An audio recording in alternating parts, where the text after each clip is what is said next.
September 8th, about noon, about 48 hours or so before the major hurricane that is to impact most of Florida. And this is usually a very busy beach here in Volusia County on the East Coast. And already these waves and the storm ripping. Very choppy, fast-moving waves. This storm is miles and miles, hundreds of miles away.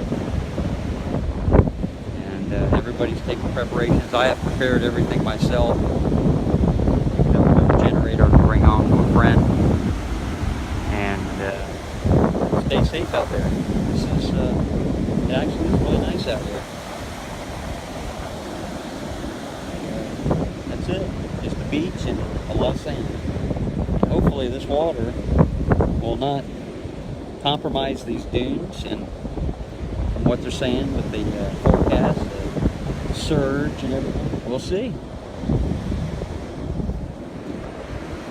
Try to enjoy. Good day.